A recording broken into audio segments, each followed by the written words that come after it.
বাংলাদেশের গদিচ্যুত প্রধানমন্ত্রী শেখ হাসিনা জামানায় পরিকল্পনা মাফিক বিচার বহির্ভূত হত্যালীলা এবং মানবাধিকার বিরোধী অপরাধ ও বাংলাদেশের বর্তমান পরিস্থিতি নিয়ে উদ্বিগ্ন রাষ্ট্রপুঞ্জ। বাংলাদেশের একটি ফ্যাক্ট ফাইন্ডিং টিমের রিপোর্ট অনুযায়ী হাসিনা পরবর্তী বাংলাদেশে শান্তি ফেরাতে ও অরাজকতার অবসানে 5 দফা সুপারিশ করা হয়েছে রাষ্ট্রপুঞ্জের মানবাধিকার কমিশনের তরফে।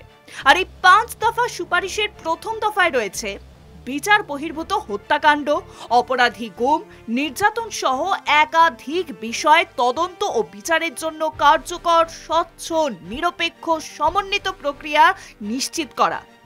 বাংলাদেশের আইন এবং আন্তর্জাতিক বিধি অনুযায়ী তাদের বিচার নিশ্চিত করতে হবে। পাশাপাশি ভুক্ত রোগীদের ন্যায় বিচার ও ক্ষতিপূরণের ব্যবস্থাও করতে হবে। দ্বিতীয় দফা, মানবাধিকার লঙ্ঘনের ঘটনা এড়াতে পুলিশ বিধি সংশোধন করতে হবে। আর এই রিপোর্টেই বলা হয়েছে আন্তর্জাতিক বিধি মাপকাঠির সঙ্গে সঙ্গতি রেখে এই সংশোধনগুলি করতে হবে।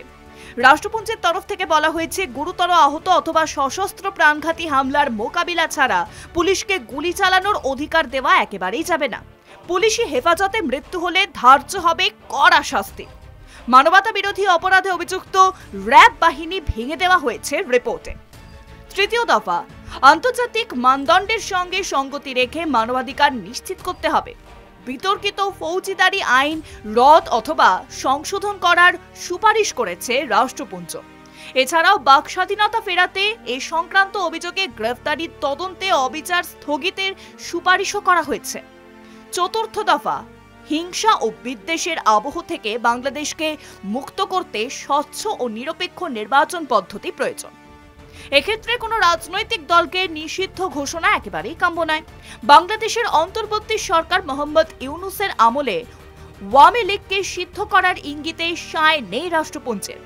পঞ্চম দফা, রাজনৈতিক এবং প্রশাসনিক বেশ কয়েকটি সংস্কারের পাশাপাশি শেখ হাসিনা পরবর্তী বাংলাদেশে আর্থিক সুশাসন ফেরানোর একটি বড় চ্যালেঞ্জ।